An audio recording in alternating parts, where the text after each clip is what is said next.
Alright guys, in the next few minutes I'm going to explain to you what science fiction is and how it has used, is used, and will continue to be used as a major genre throughout the film and television industry.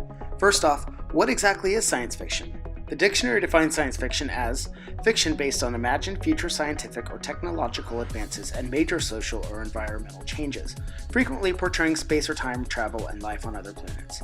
Whew, that's a lot to say. Science fiction has actually been a favorite genre for writing long before films were ever produced.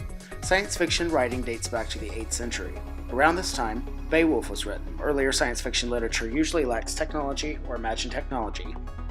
Instead of technology, most earlier literature of science fiction often describes time travel or apocalyptic events of the future. However, even in the 4th to 5th century BC, ancient Indian Hindu poetry included stories of flying machines able to fly in space or underwater, and advanced weapons able to destroy entire cities. All kinds of other cultures have their work in science fiction, most crossing the line between actual science fiction and fantasy. The one thing that all of these works have in common is their links to human reason and quest for immortality. Besides, who else wouldn't want to know how to solve all the world problems and live forever? Let's fast forward past the medieval times and get into the 19th century.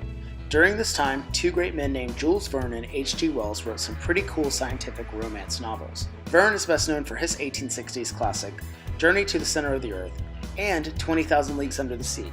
These were tremendous successes for their time, and Verne was known at that time as the world's first science fiction novelist. H.G. Wells, who was younger than Verne, came along and in the 1890s wrote The Time Machine and War of the Worlds. Although Wells was known more for using science fiction devices to make points about his society, as opposed to romance to drive his novels, both he and Verne knew how to tell an exciting story full of wonder and technologies of the future. Now fast forward to the early 20th century with the invention of the movie motion picture, thanks to Thomas Edison. This inspired a whole slew of filmmakers to start to tell stories. The first film to really fit into that genre was French director Georges Méliès' A Trip to the Moon. Although this was a very short film, it employed lots of photography effects and over-the-top acting. Let's watch a short clip here.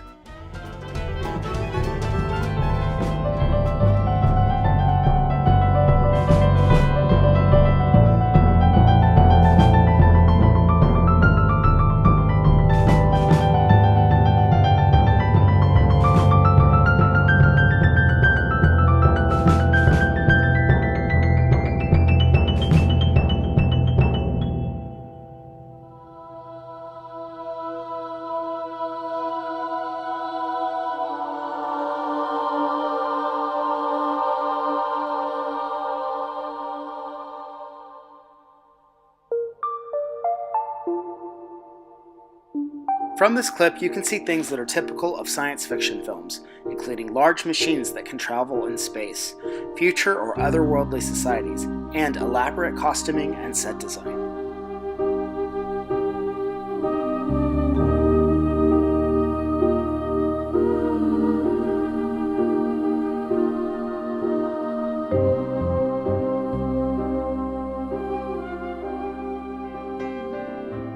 Trip to the Moon was really the only science fiction film until 1927, when German director Fritz Lang, best known for M, made Metropolis.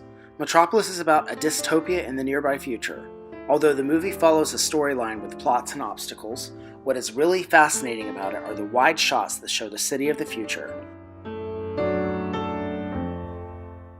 For 1927, this is just incredible. Let's take a short look here.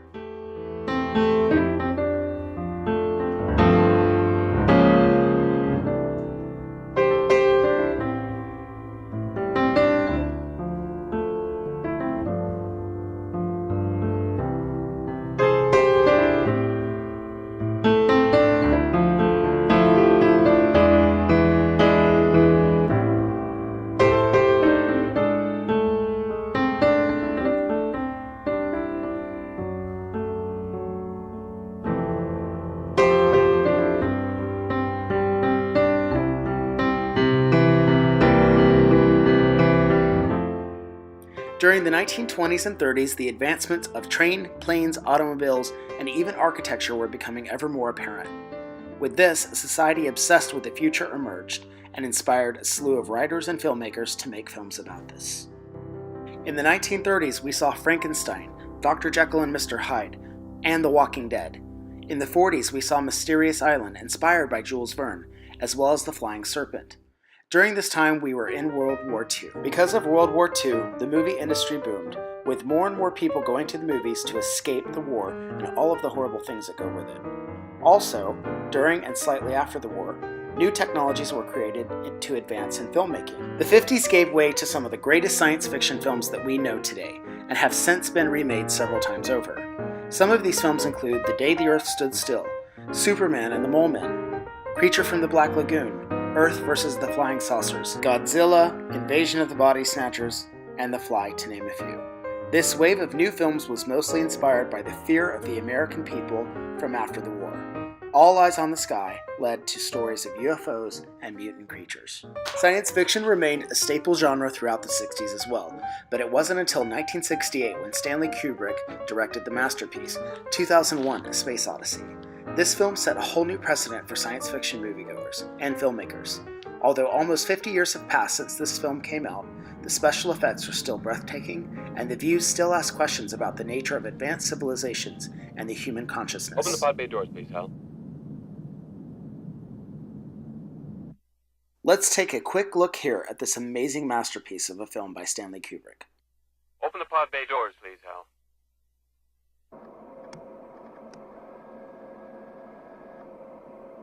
Hello, Hal, do you read me? Hello, Hal, do you read me? Do you read me, Hal? Do you read me, Hal? Hello, Hal, do you read me? Hello, Hal, do you read me? Do you read me, Hal? Affirmative, Dave. I read you. If you haven't seen this movie yet, this is a definite one for your Open the bucket pod bay list. doors, This is Hal. an amazing film, great cinematography, I'm sorry, Dave. and a great story. I'm afraid I can't do that. What's the problem? I think you know what the problem is just as well as I do. What are you talking about, Hal? This mission is too important for me to allow you to jeopardize it. I don't know what you're talking about, Hal. I know that you and Frank were planning to disconnect me, and I'm afraid that's something I cannot allow to happen. Star Trek the show ruled the television throughout the later half of the 60s, all the way up until the motion picture in 1978. In 1977, two of the most groundbreaking science fiction films to ever come alive were Close Encounters of the Third Kind and Star Wars. These two films set an even bigger precedent for science fiction films because of their fresh take on directors and new use of technologies for special and visual effects.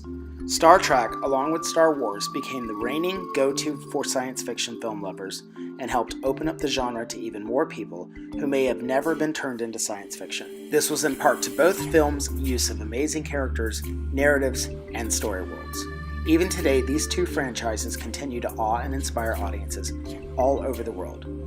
In the 80s and 90s, we saw technology take more leaps with special effects, making computer-generated effects the new wave of filmmaking in the science fiction genre. This led way to films like Total Recall, The Fifth Element, The Matrix series, Death Becomes Her, and my personal favorite, Contact. What can I say? I'm a huge Robert Zemeckis fan. Remember Back to the Future? In conclusion, science fiction continues to be a favorite genre for moviegoers, gamers, and Netflixers all over the world. Although some of the films seem to sprinkle in political agendas like climate change and world peace, we are still inspired by what could be better, or just by what could be in general. I personally would love to see more films set in space in the near or distant future. With the help of the Kepler Space Telescope, we have discovered a few thousand planets orbiting around stars in our galaxy. This gives me hope for not only future technology to go and explore these planets, but for films to be made about going to some of these planets. Imagine the unlimited possibilities of stories, characters, obstacles, and challenges when it comes to interstellar travel. What's even more interesting? The same feeling that I have now is the same feeling that the earliest pioneers of our time had when writing or creating films around science fiction. No matter how much time has passed, humankind will always be fueled by exploration of new technologies, new frontiers, and new worlds. This is why science fiction is so important. It has and will continue to inspire each of us for hundreds, if not thousands, or millions of years to come. Science fiction just rules.